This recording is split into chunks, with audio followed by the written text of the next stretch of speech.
Yang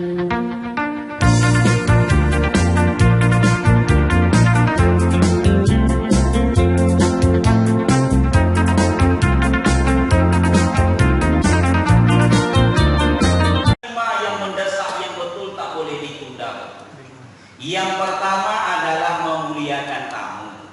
Jadi kalau ada saudara kita atau siapapun yang bertamu ke rumah awak, segeralah dilayani. Jangan biarkan lalat hinggap di mulutnya berkali-kali. Nak minum. Segera muliakan, Pak. Man kana yu'minu billahi wal yawmil akhir falyukrim daifahu, rawahu Muslim, hadis sahih. Siapa yang memang dia mengaku beriman kepada Allah dan hari kemudian, hendaklah ia memuliakan tamu-tamunya.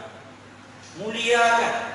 Kalau perlu kasih kejutan, air minumnya jangan air putih. Konei.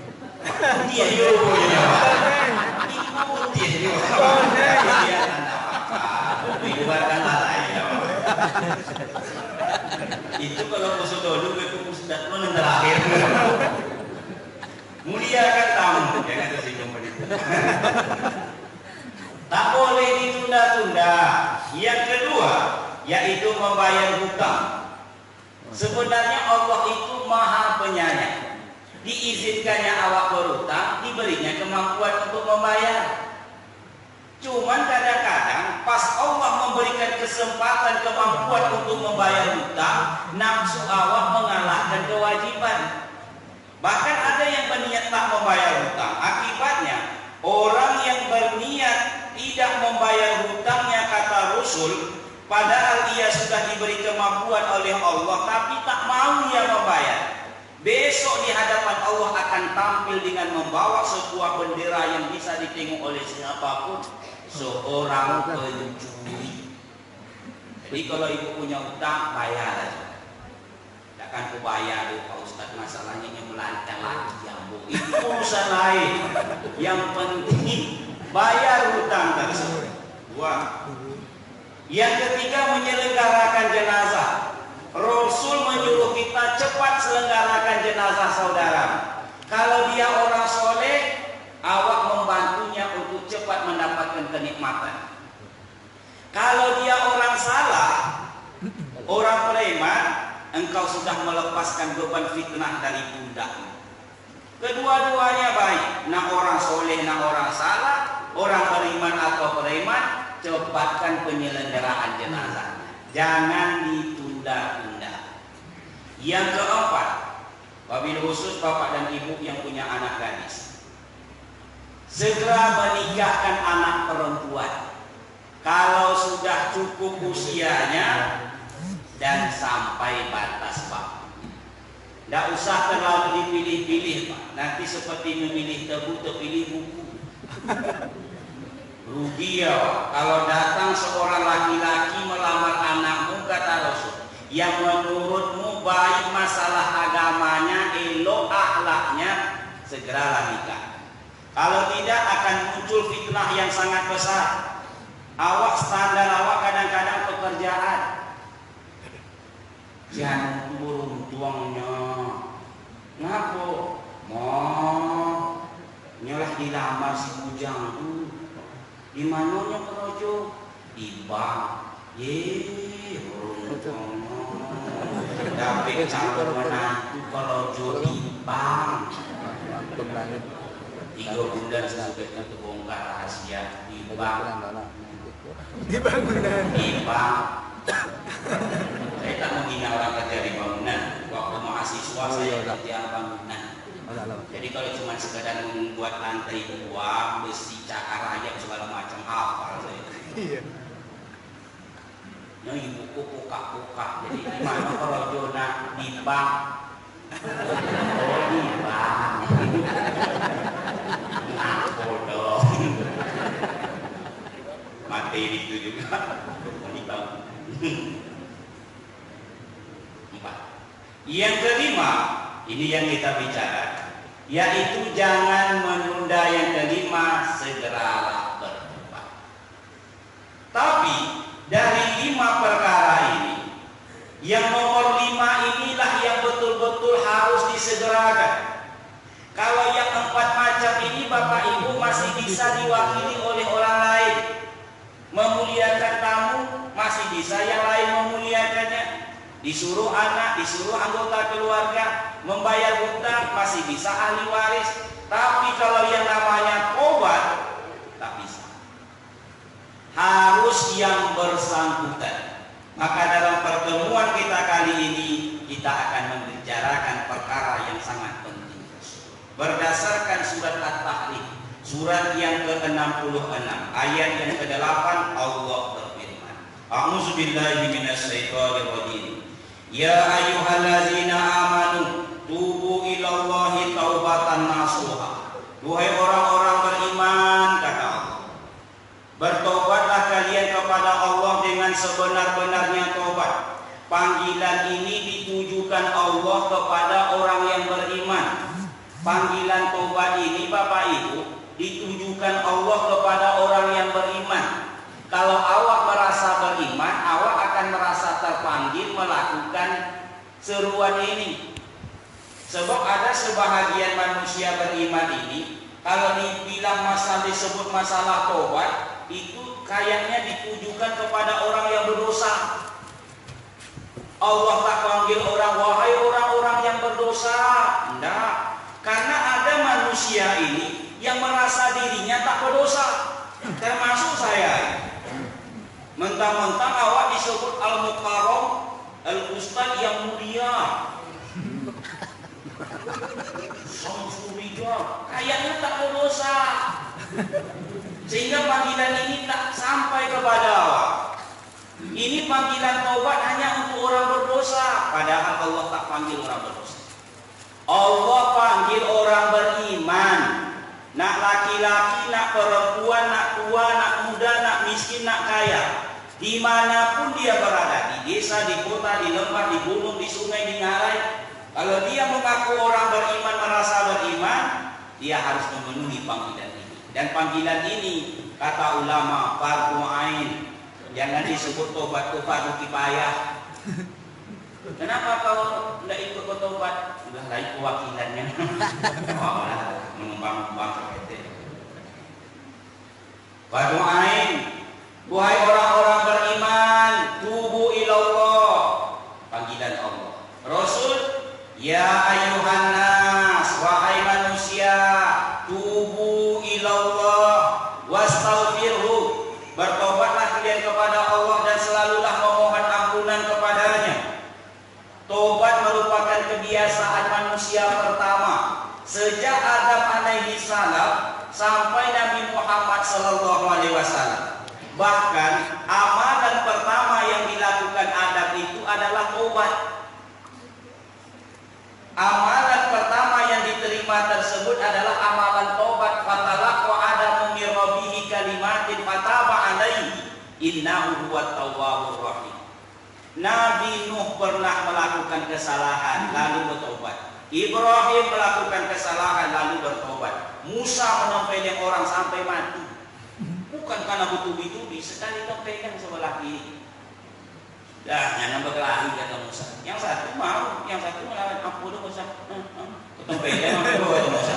Tempeleng mana? Ditempeleng Musa. Sebelah kiri saja. Umbak mati di tempat. Tapi itu ada doa-doanya tuh. Baca doa. Anak bisa dipolo. Baca doa. Itu sembarang tempeleng mati langsung. Baca lah. Pak tahu enggak ini? Aku saya mengundang saya. Tapi solusinya tetap tobat. Nabi Yunus tak sanggup menghadapi umat lalu meninggalkan negeri tersebut. Di dalam kegelapan tersebut, dalam perut ikan, lalu dia bertobat. La ilaha illa anta subhanaka inni kuntu minaz zalimin. Itu yang diulang-ulang oleh Nabi Yunus. Allah terima. Termasuk Nabi Muhammad sallallahu alaihi wasallam, walaupun beliau maksum tak ada dosa, fa inni atubu fil yaumi mi'ata maratin. Karena demi Allah, kata Rasul, aku ini saja bertobatnya 100 kali sehari semalam. Tak ada dosanya. Tobatnya 100 kali. Awak Sayangnya tak ditampakkan Allah dosa awak ni. Kalau seandainya ditampakkan, tak berani awak keluar rumah. Saking banyak berapa? Saking banyak. Konsekuensi dosa itu umpamanya ditampakkan Allah lewat bengkak dan bemerek. Lu berani keluar rumah ada Bapak Ibu? Siapa yang terlambat sholat subuh Bapak Ibu, kata malaikat malaikat Israel Bang. Maka bengkaklah keningnya sebesar telur itik. Pemerek terlambat sembahyang subuh. Terus satu orang tahu Pak. Lalu ibu melawan suami. Melawan laki. So RT orang tahu saja. Menggosip. Bungkak menggosipkan Pak RW. Tolong rumah Pak RW itu pemerek. Jadi tak berani awak keluar rumah. Karena orang yang paling banyak bengkak di badannya pasti banyak dosa. Termasuk Pak Imam umpamanya kan. Tak berani menjadi imam. Suruh anak bujang, mau bongkak itu dulu. Untuk itu kita menjadi imam. Walaupun suara bagus umpama. Termasuk saya. Saya pun tak berani ceramah. Kenapa demikian? Saya khawatir bengkak saya lebih banyak dari jemaah. Begitu turun dari kendaraan, lu tuangke ke badan gitu. Lamponoh Pak. Dosa bohong, berdutu, melawan, mencaci hati, busuk, dongki. Atau panitia GSSB Ujung Batu, iko ustadnya kan ceramah. Usir. Kau lebih bahaya dari corona. Sanggup ada corona. Iya, sampai wajib. Karena awak lebih takut kepada corona daripada Allah Subhanahu Wa Taala. Takut corona, takut boleh untuk tinggal hati-hati. Takut betul tak boleh. Takut itu kepada Allah. Ini akhafullah Rabbal Alamin. Yang paling kutakuti itu Allah Subhanahu Wa Taala. Ya, kalau kamu mati ya. Awak harus menjaga protokol. Cuci tangan. Ustaz dah cuci tangan. Aku cuci tangan untuk makan. Cuci tangan.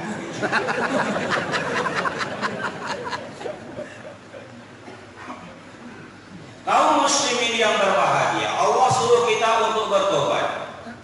Mengapa demikian? Ya, setiap yang disuruh oleh Allah itu pasti ada alasan yang mantap, yang elok. Kalau tak mungkin disuruh oleh Allah. Allah sebut hasil suruhan tersebut. Yang pertama kata Allah, asa rabbukum ayyukaffiru ankum sayyi'atikum. Tapi yang pertamanya tak ada dalam Al-Quran. Saya yang kasih nomor. Asa rabbukum ayyukaffiru ankum sayyi'atikum. Itu tujuan yang pertama. Tidak maukah kalian, kata Allah menawar, kalau kalian lakukan seruan untuk bertobat itu, satu, kuhapuskan sesuatu dosa. Tadi kalian tak ada yang tak berdosa, kuhapuskan. Dulu Bani Adam kotor. Setiap anak cucu Adam ini tak ada yang tak berdosa. Kecil, besar, sedikit, banyak awak sadari atau tidak, setiap awak ini pasti punya dosa. Adam saja tadi punya dosa. Tak ada orang tua, tak ada dosanya kepada orang tua.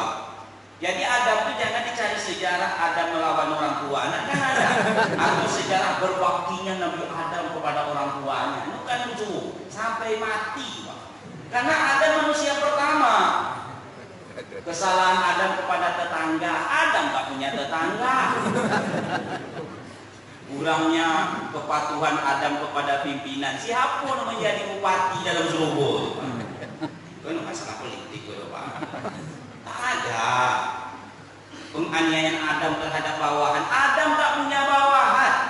Satu-satunya teman Adam hanyalah Siti Hawa, istri tercinta. Tetap saja ada dosa. Satu cuma makan buah kulbi. Ya Adam muskun anta wa zaujukal jannah wa kula minha rawadan haitsu situma wa la taqrabu hadhihi sajarah fatakuna minaz zalimin. Pohon yang satu pun jangankan engkau nikmati, dekat saja tak boleh. Karena proses dosa itu tak langsung lakukan, tapi dekat-dekat dulu. Mau ambil-ambil, mencoba-coba dulu. Akhirnya terjerumus. Akhirnya Adam pun makan buah khuldi, sebuah dosa Adam. Konsekuensi kulna bitu minha jami'a, keluar kau dari dalam surga ini. Sebuah dosa Adam makan buah khuldi, awak entah buah apa pun awak makan. Tidak mungkin Bapak Ibu diundang ke dalam surga kalau tidak dilakukan seperti yang dilakukan Adam. Adam segera bertobat.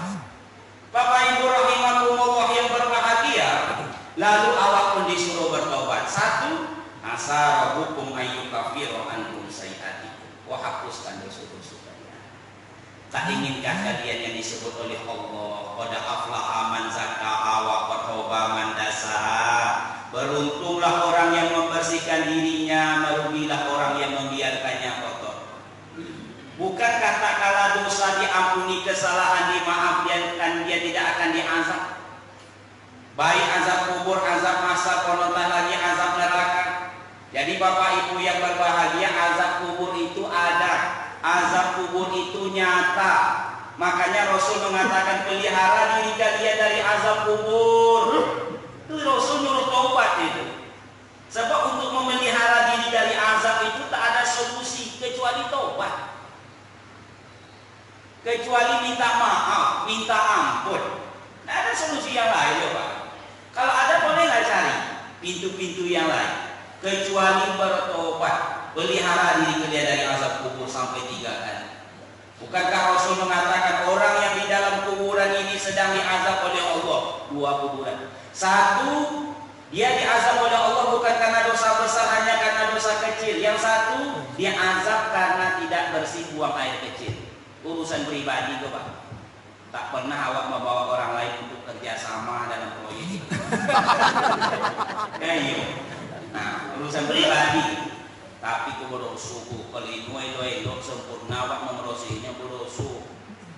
Makanya orang dahulu itu sejak dari cara duduknya sampai ke mendehemnya untuk mendorong air tersebut keluar, untuk menyempurnakan itu.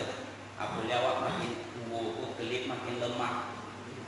Itu kadang-kadang meninggalkan kamar mandi, keluar batu. Ini yang apa nih? Ya azab. Yang kedua, suka mengadu-ngadu. Itu pun diazab. Pergi ke tempat rumah ibu si A, muka awak untuk huruf A. Pindah ke rumah huruf B, tak membulet untuk huruf B. Pergi ke tempat C, tak membentuk terbuka seperti huruf C. ABC mengadu-ngadu, maka akan diazab. Tapi kata Rasul, dosa kecil. Bagaimana kalau dosa yang lebih besar? Bapak Ibu rahimahumullah, maka sekali-kali tengoklah orang tak kala seseorang dimasukkan ke dalam kubur. Nampak azab itu. Kita tidak menengok adanya malaikat karena malaikat ini makhluk gaib. Yang gaib itu baru bisa kita tengok kalau awak sesama di alam itu, sama-sama di alam gaib. Baru bisa awak menengok. Syarat untuk menengok malaikat itu mati awak itu. Tak nampak malaikat tersebut. Tak nampak api yang membakar, ular yang melilit, kalajengking yang menggigit, papan yang menghimpit. Tak nampak, belum nampak. Tapi 3 azab ini akan ditampakkan Allah kepada orang yang di atas. 1, azab kubur itu sempit. Sempit itu azab. Rumah sempit itu azab, baju sempit itu azab, payah memakainya. Sandal sempit itu pecah-pecah kaki. Jangankan di dalam kubur itu untuk berdiri. Maka saat ini awak masih bisa berdiri, dalam kubur tak bisa lagi berdiri. Gunakan masa bisa berdiri inti untuk melapangkan kubur awak. Duduk pun dalam kubur tak bisa. Jangankan duduk, terlentang tidak memungkinkan, hanya miring ke kanan ke arah kiblat. Mati itu terlalu sakit, di dalam kubur terlalu sempit. Ular dan kala datang menggigit, papan dan bumi pula menghimpit. Sempit. Bila engkau dalam kesempitan hari ini, kata Ali, ingatlah sempitnya kubur, karena itu akan melapangkan kamu. Gelap. Awak hari ini bisa melaksanakan sebuah kegiatan, enak melakukan sebuah pekerjaan karena nampak, karena ada cahaya. Coba kalau tak ada cahaya. Tak percaya Bapak Ibu, nanti malam awak selesai isya kan makan di rumah masing-masing. Ini apa? Begitu sudah tersedia semuanya, matikan lampu. Hilang rasa gulai di bawah. Makanlah dalam golok. Atau suami, mana cuci tangan? Mungkin di muka abang. Aku gulai itu. Sebelah kanan tak salah bang. Aku sambal lado. Ini silam sungai bang. Tak ada lagi rasa nikmatnya dendeng buat pokok lado hijau. Situ lah ya. Situ lah ya. Dendeng tolong.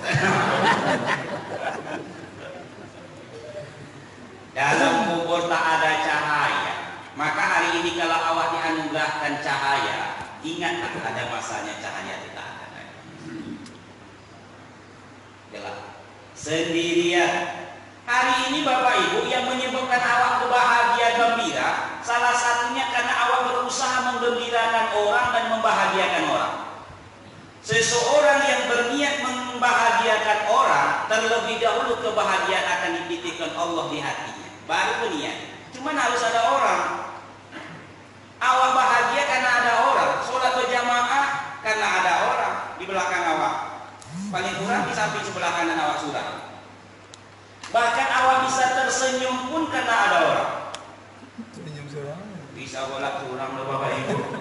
Memang senyum itu indah, senyum itu mudah, senyum itu sehat, senyum itu ibadah, senyum itu sedekah. Ada ujungnya.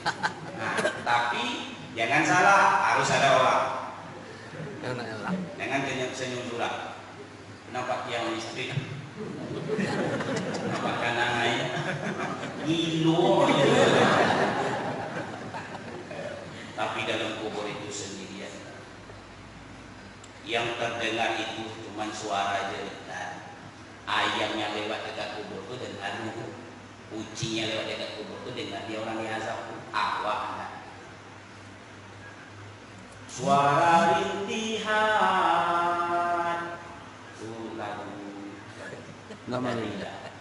dan suara tangisan insan yang berdosa di dalam kuburnya, hancur lebur tulangnya serta hangus tubuhnya karena dilimpit bumi dan dibakar api.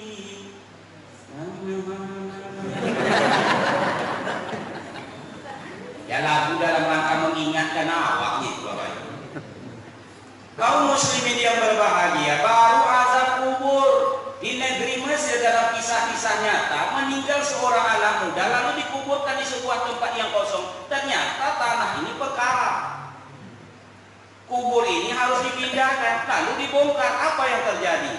Mayat yang kemarin bagus banget ternyata mengecil kayak anak monyet yang dibakar. Matanya keluar dan dari pandangan matanya itu nampaklah puncak ketakutan. Diazab oleh Allah. Sekarang belum nampak. Makanya kalau seandainya kata ulama kita diberi kemampuan untuk mendengarkan suara jeritan orang dalam kubur, tak berani awak lewat ke kubur. Diimbaunya nama Ustaz Joni. Aku nak tunggalan enggak hari. Apalagi saya yang punya jamaah, tak pernah datang ke kubur. Ustaz Samuriya. Mati dia boleh buat apa. Tapi karena Allah sayang sama awak, tak diberi kemampuan. Haruskah masuk ke dalam kubur baru awak teringat dengan dosa, baru menyesal dengan dosa? Lalu ingin bertobat, jangankan di dalam kubur, sedang sakaratul maut pun takkan ditengok lagi tobat tersebut. Kalau nafas cuma sampai di kerongkongan kata Rasul, yuwahir ini, baru orang ingin melaksanakan yang namanya tobat tidak diterima. Apatah lagi sudah nampak azab kubur. Kononkan lagi azab masar. Hari ini Bapak Ibu secara umum dari pintu itu ke dalam itu jalannya, ya enggak? Berjalan apa? Keluar dari rumah dari berjalan, lalu naik kendaraan tentu. Subhanallah. Besok awak juga demikian. Afala ya'lamu idza bu'thira ma fil kubur. Apa manusia tak menengok bagaimana ia dibangkitkan dari alam kuburnya? Ada manusia yang berjalan normal. Ada manusia itu yang berjalan dengan kulit mukanya terluncit-luncit. Ada manusia tersebut yang berjalan badannya kecil sekecil semut, kepalanya kepala manusia. Siapa mereka itu? Orang-orang yang sombong. Sombong itu bukan karena awak kaya tinggi jabatan, enggak. Jangan setiap kata sombong dilecehkan sama orang kaya. Ya enggak? Jangan setiap kata sombong dilengketkan kepada orang tinggi jabatan. Orang miskin banyak sombong. Iya. Jangan salah-salah. Bahkan Allah paling tak suka kalau awak miskin sombong. Aku nak suka dendeng. Kenapa? Mana? Karena di rumahnya dendeng codak, dendeng gorong, dendeng kacang panjang. Sok nama gitu. Besok dia dapat Allah ambil karena dia membesarkan diri dulunya. Besok dikecilkan badannya, terpijak-pijak. Kepala manusia, badan semut, kecil. Ada manusia yang sok tampil badannya bagus, mukanya muka tempura. Siapa mereka itu? Orang yang sibuk meminta-minta. Lah banyak, gaji tak besar, tapi masih onak ileh. Gitu. Karena itu masalah proyek. Besar Pak. Besok yang seperti itu tampil di hadapan Allah, mukanya muka tengkorak. Ada orang yang suka berbohong, umpamanya kami tampil dengan bendera pendusta dan selanjutnya dan seterusnya. Tapi tak semua. Ada juga manusia di situ, imamul adil, pemimpin yang adil. Itu mendapat perlindungan.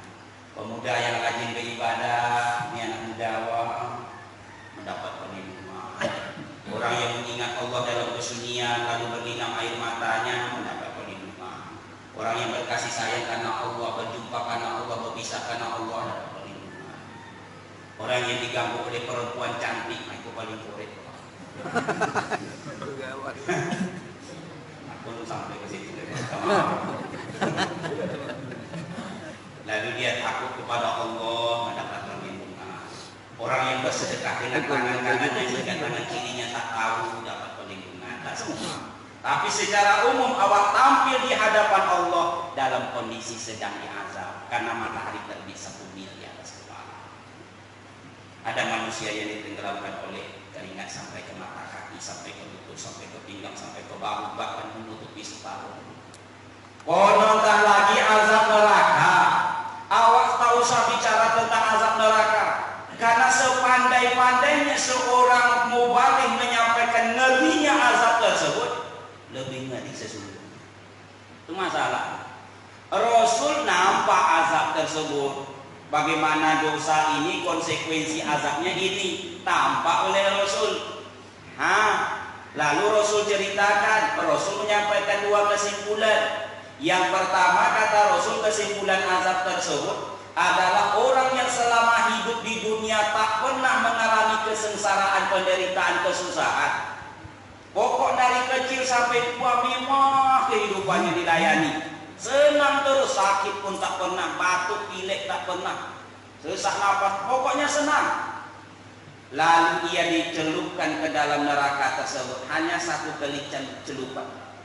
Ladang awak memasukkan teh celup. Bu, nanti lopeng ini lama. Lalu ditanya kepadanya, apakah engkau pernah merasakan kenikmatan hidup di dunia? Dia menggeleng, tak pernah. Hilang seluruh rasa kenikmatan, kenangan pernah hidup senang. Saking susahnya azab akhirat tersebut. Bahkan seringan-ringannya azab neraka adalah sandal yang terbuat dari api neraka kalau dipasang melegatlah otaknya. Dari matanya ini keluar api, dari telinga keluar api, dari geraham keluar api, dari sudut-sudut badan ini keluar api. Seakan-akan ia diletakkan di atas kuali yang sangat besar. Ngerinya. Makanya inilah yang tertanam di orang-orang terdahulu, Pak. Tertanam di hati. Sehingga Rasul mengatakan di dalam kisah sahihnya, dulu ada seorang Bani Israel, ia berpesan kepada anaknya. Ini kisahnya bukan kisah Upin Ipin ya, bukan cerita kancil dan buaya atau Nina Bobo sebelum tidur, apalagi cerita wangau. No. Jujur kan dulu deh cerita wangau. Tidak karena gugur lagi. Iya, kok di situ sampai daya itu. Dia berpesan kepada anaknya, "Nak, bila ayah meninggal besok, kalian bakarlah badan ayah sampai hangus, sampai jadi debu, sampai jadi abu. Kemudian biarkanlah angin yang meniupnya dan bertebaran di muka bumi Allah Ta'ala ini." Setelah itu anaknya pun melakukan sesuai amanah ayahnya. Tak diselenggarakan paduki payah, dibakar sampai hangus, dibiarkanlah angin meniup. Lalu Allah pun memanggil bumi, "Wahai bumi, kumpulkan kembali yang bertaburan ini." Sampai orang tersebut, kata Rasul, berdiri utuh di hadapan Allah. Lalu Allah bertanya, "Wahai hambaku, mengapa engkau lakukan pekerjaan seperti itu?" Dalam arti membakar diri sampai hangus dan membiarkan angin meniup, menerpanya, menyebarkannya ke permukaan bumi. Dijawab, "Semua itu ya Allah kulakukan karena aku rasa takutku kepadamu. Karena aku sangat takut kepadamu." Baru rasa takut, belum lagi disertai dengan tobat. Apa jawaban Allah? Allah ampuni dosa-dosa. Baru rasa takut. Konon tak lagi awak lakukan proses tobat tersebut, baru rasa takut. Masih tampak 10 menit lagi. Kalau saat ini sholat hukumnya haram. Tambah 10, tambah 15, tambah 20. Awak tambah 25. Bahkan aku login orang.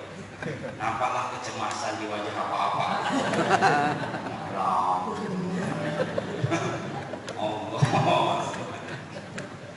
Bapak Ibu rahimakumullah yang berbahagia, di dunia ini saja dimuliakan orang taubat itu. Iya Pak Ustaz, iya. Ini kisah ini menunjukkan bahwa di zaman Nabi Musa meninggallah seseorang. Allah berfirman kepada Musa, "Wahai Musa, di kampung sana meninggal seorang hambaku, bahkan dia seorang waliku, tapi masyarakat tak mau menyelenggarakannya." Kadang-kadang ada orang hina dalam pandangan manusia, mulia dalam pandangan Allah. Ada awak kadang-kadang nampaknya mulia dalam pandangan manusia, hina dalam pandangan Allah. Selenggarakan batu kipayah.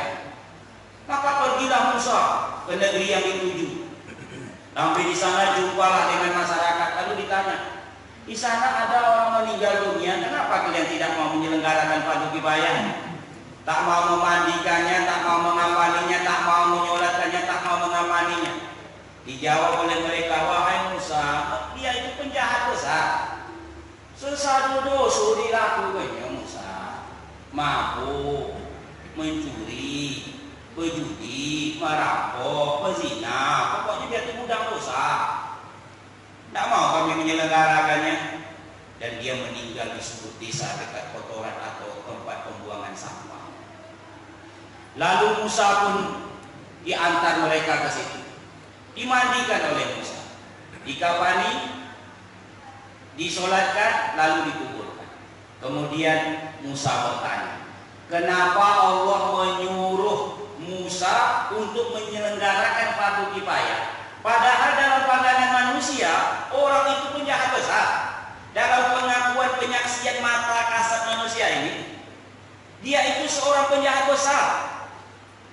Maka Allah jawab, karena Allah Maha Tahu betul yang disebut masyarakat Musa. Dia ini adalah seorang pendosa, seorang yang fasik. Tetapi kata Allah, menjelang kematian, di dalam kesendirian dan pengasingannya, di tempat terhinanya, di tempat sampah dan kotoran tersebut, barulah dia ingat kepada Allah, barulah dia menyesal. Dan manusia memang begitu. Kalau sedang makmur kan jarang awak ingat. Kalau sedang di atas, duduk di atas bangku kan jarang ingat. Besoklah turun baru. Kalau seandainya aku yang duduk kota turun, dapat duduk dia. Ada oleh untuk itu. Ini ke situ. Pak Ibu rahimahumullah, barulah menyesal setelah sakit, setelah sendirian, dan dia ngadu sama Allah. Obat memang. Qul ya ibadi, wahai hambaku yang melampaui batas, kalau kalian bertobat kepada Allah, aku akan ampuni seluruh dosa yang pernah kalian lakukan. Dia minta ampun sama Allah. Ya Allah, ampunilah dosaku, karena sesungguhnya aku hidup dalam 3 perkara ini. Di antara 3 perkara ini, pertama, kemanapun aku pergi, dimanapun aku berada, aku selalu didorong oleh hawa nafsuku yang jahat. Setiap awaknya. Yang kedua, ya Allah, aku selalu diikuti oleh setan atau iblis yang selalu menjerumuskan aku. Yang ketiga, ya Allah, aku berada di lingkungan orang-orang jahat, kawan-kawanku orang-orang jahat. Oleh sebab itu, ya Allah, kalau seandainya ada 2 yang melakukan kebaikan, yang satu orang baik, yang satu orang jahat, aku pasti melayani orang baik tersebut. Kalau seandainya ada 2 tempat, yang satu tempat baik, yang satu tempat buruk, aku selalu mengutamakan tempat yang baik walaupun aku orang tak baik. Oleh sebab itu, ya Allah, ampunilah dosa-dosa. Allah ampuni. Bahkan karena ratapannya yang sangat luar biasa kepada Allah, karena sebaik-baik meratap itu cuma meratap tentang dosa kepada Allah, maka Allah ampuni. Bahkan Allah mengatakan kepada Musa, wahai Musa, orang yang ikut bersamamu pun yang melaksanakan fardu kifayah tersebut, sudah aku ampuni juga dosa-dosa. Karena ikut menyelenggarakan fardu kifayah wali Allah.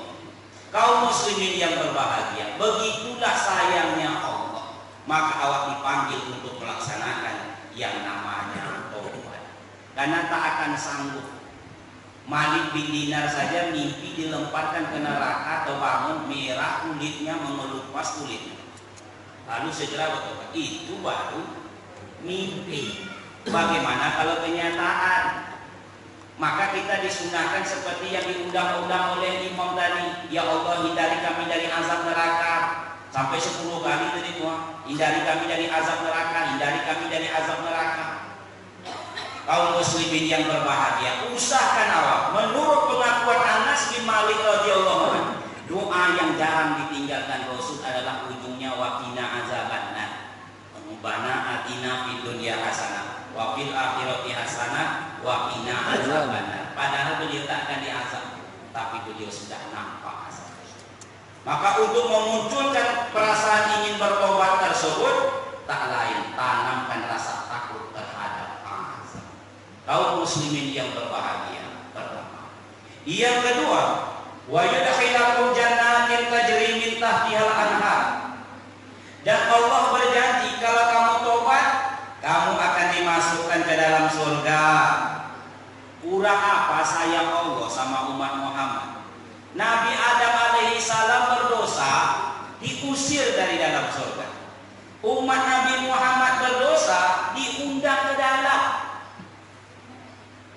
Asa rabbukum ayyukafiru ankum sayyi'atikum wa yudkhilakum jannatin tajri min tahtihal anhar. Dimasukkan ke dalam surga.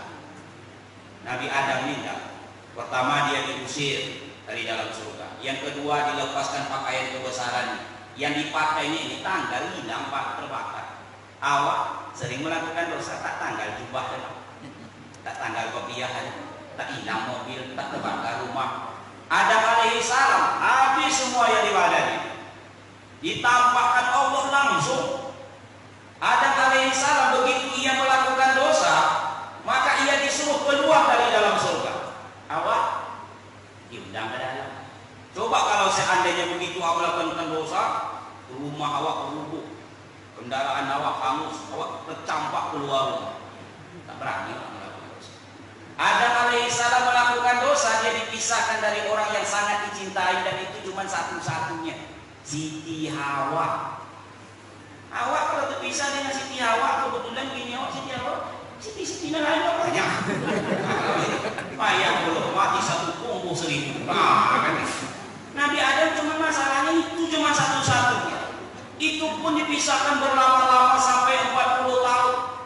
Lalu Nabi Adam alaihissalam tersebut bertobat sampai tak tumbuh tanaman yang ada di bawah sujud Nabi Adam. Rabbana zalamna anfusana wa illam taghfir lana wa tarhamna lanakunanna minal khasirin. Pengakuan Adam, aku berdosa ya Allah, menzalimi diriku sendiri, padahal engkau sudah ingatkan jangan kau makan buah itu, fatakuna minaz zalimin, nanti engkau zalim menyesal. Iya rupanya ya Allah, diulang-ulang puluhan tahun baru diterima. Awak di dalam sebuah riwayat yang lemah tak langsung ditulis dosa awak, apalagi dosa itu tak sengaja spontan saja.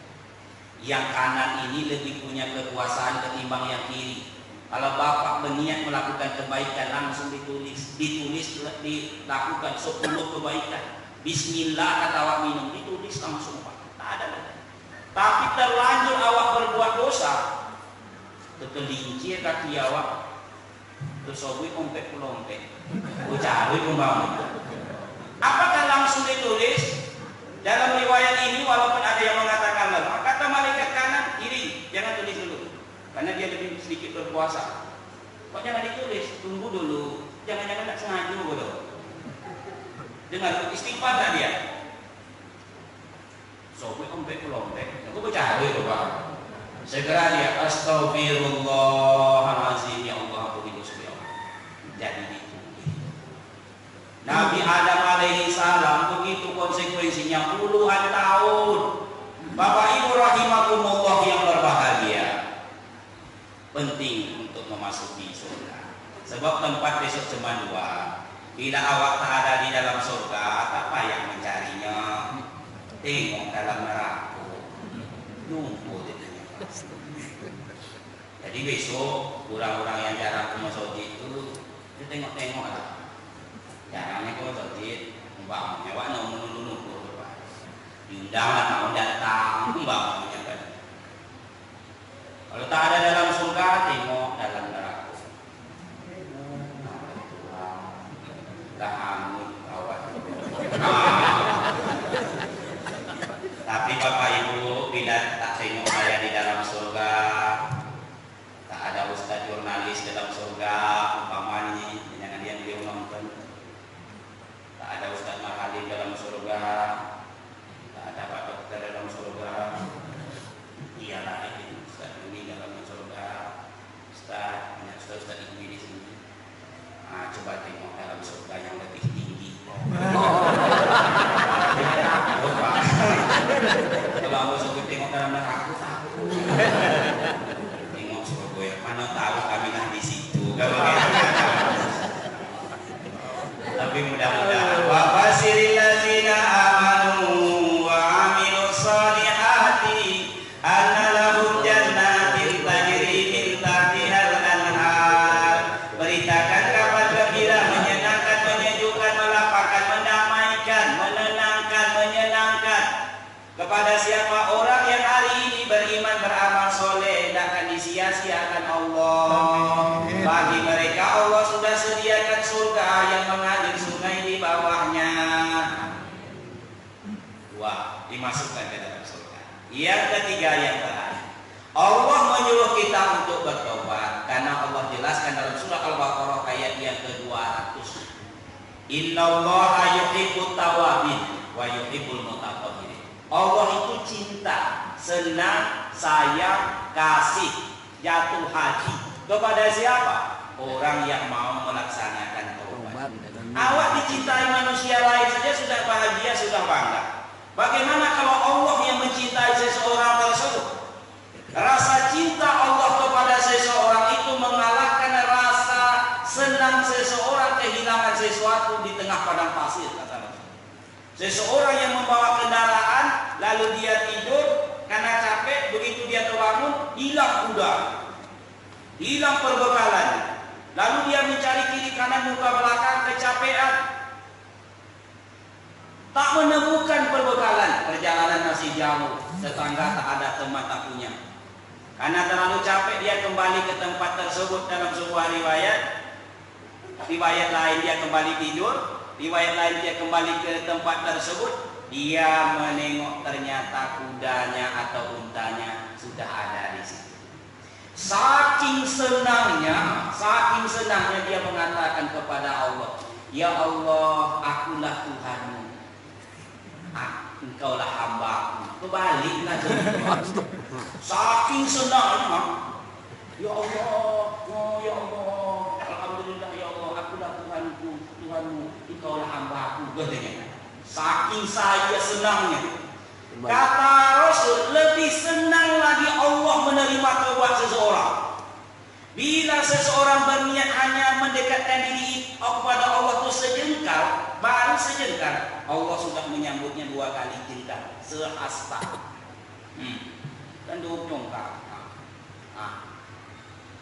kali lipat. Kita sudah mendatangi Allah itu sehasta, Allah jawab sedepa, disambut sedepa. Kurang apa sayangnya? Kan Allah cuma punya sifat sayang. Allah Maha Penyayang. Awak berjalan kepada Allah sambil berjalan, menuju kepada Allah berjalan, Allah menyambutnya berlari.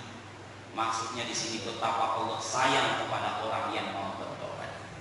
Yang kedua, enggak lama sampai pulang. Saya tengok Ustaz lain lama, saya juga lama. Lalu yang kedua, kalau awak nak melaksanakan ini Pak Ustaz, selesai ini selesai Pak. Pokoknya selesai ceramah awak selesai. Kemarin sampai ceramah. Karena yang paling jauh di sini saya. Kemarin beli ceramah. Oh Pak. Kemarin beli ceramah. Beli ya beli ceramah lawan Pak. 3 syarat untuk bertobat kata Imam An-Nawawi. Abu Zakaria An-Nawawi di dalam kitab Riyadhus Shalihin, bila seseorang melaksanakan dosa lalu dia ingin bertobat, lakukan 3 perkara. Yang pertama adalah menghentikan perbuatan dosa yang sedang dilakukan. Bagaimana mungkin awak beristighfar sementara awak tetap melakukan dosa tersebut? Wallazina idza fa'alu fahisatan aw zalamu anfusahum dzakarullaha fastaghfiru li dzunubihim wa may yaghfiru dzunuba illa Allah. Terlanjur berbuat dosa, lalu dia ingat kepada Tuhan, dia segera beristighfar, memohon ampunan kepada Allah. Jadi yang pertama yaitu hentikan perbuatan dosa. Yang kedua, menyesal terhadap dosa yang pernah dilakukannya. Bukan bangga, tapi menyesal. Sahabat Rasulullah Sallallahu Alaihi Wasallam Sa'labah, saat cuman Pak kesalahannya saat lewat di tengah padang pasir, nampak udang sudah mandi, kekilek, tak sengaja, beda dengan awak. Padahal tak sengaja pun tidak apa-apa. Iya Pak Ustaz, iya. Kata Ali bin Abi Thalib, pandangan pertama untukmu. Sayang Tuhan, tampak hanya ke Ustaz. Tapi pandangan kedua atasmu. Sekali ngapa? Malam boleh dong. Yang payahnya awak tak sekali, 2 kali.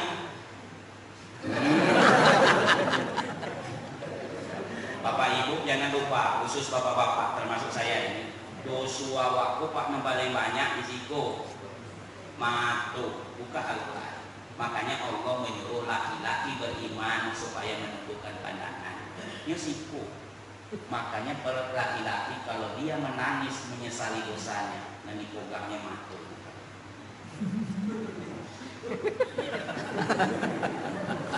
Itu sumber dosa. Betul nggak? Setiap laki-laki kalau dia menangis, dia akan pegang matunya dengan sapu tangannya kalau lain. Nah,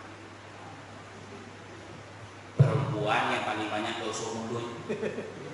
Ibu, nah kalau tahan itu sayang gak bisa sama ibu. Adik saya,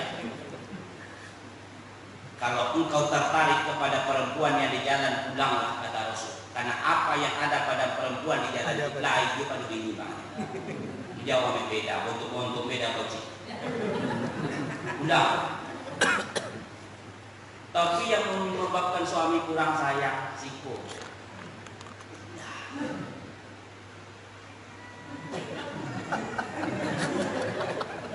Satu kunci ibu cuman kasus-kasus dosa lidah di dalam Al-Quran semuanya dilakukan perempuan. Bahkan sahabat mengadu, ya Rasulullah, ada seorang perempuan dia rajin ibadah kepada Allah tapi punya lidah yang kasar. Kata Rasul, dia itu ahli neraka. Makanya kalau perempuan sedang menangis, yang ditutupnya mulutnya. Tengoklah itu, lakunya apa? Tengok nah sekali-kali. Bini itu kalau sudah menangis, tengok manonya yang ditutupnya.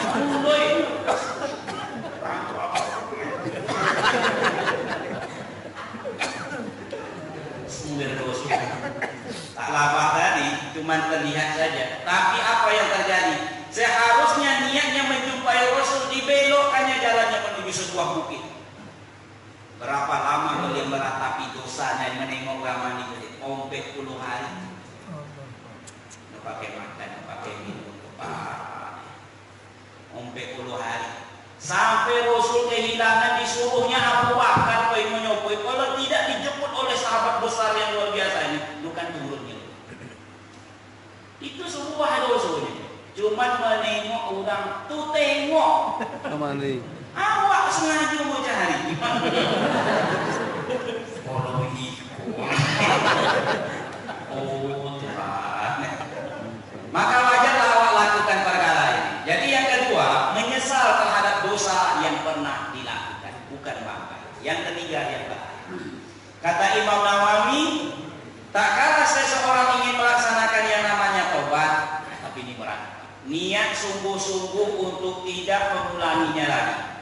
Tapi ini perkara yang paling berat. Awak ini manusia biasa.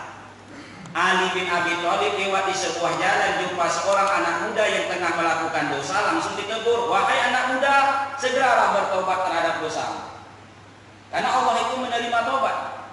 Kata anak muda ini mencari dalih, ya Ali, untuk apa saya bertobat? Bila saya melaksanakan tobat pada siang hari, nanti malam hari saya lakukan lagi dosa itu. Tobat siang, nanti malam buat balik. Kata Ali, bila engkau melakukan dosa di malam hari, tobat lagi di siang hari. Kalau saya bertobat di malam hari, kata anak muda ini, nanti siang saya lakukan lagi. Kata Ali, bila engkau berdosa di waktu siang, tobatlah kembali di malam hari. Karena Allah berjanji bagi orang yang berdosa di siang hari, Allah bukakan pintu tangannya lebar-lebar kepada orang yang mau bertobat di malam hari. Yang berdosa di malam hari, bukakan Allah pintu tobat lebar-lebar di siang hari bagi orang yang mau bertobat di siang hari. Kata anak muda ini, sampai kapan saya seperti itu ya Ali? Ali bin Abi Thalib, seorang sahabat Rasul, menantu Rasul dan dijamin masuk surga, menjawab, sampai setan tidak mau lagi menggoda engkau. Maka kaum muslimin menunjukkan kepada kita betapa sesungguhnya pentingnya perkara tobat tersebut tak bisa ditunda-tunda. Allah akan hapuskan dosa-dosa kita. Allah akan masukkan kita ke dalam surga, di dalam kehidupan yang menjadi hamba yang dicintai oleh Allah Subhanahu wa Ta'ala. Mudah-mudahan kita bisa memahaminya. Lebih baik kalau mampu mengamalkannya dalam kehidupan sehari-hari, insyaallah. Kesempurnaan hanya milik Allah Subhanahu wa Ta'ala. Kekurangan, kejanggalan berlabuh pada diri manusia. Kepada Allah kita memohon ampunan, kepada manusia kita wajib saling memaafkan. Kita tutup dengan membaca doa kifaraah majelis. Subhanallah.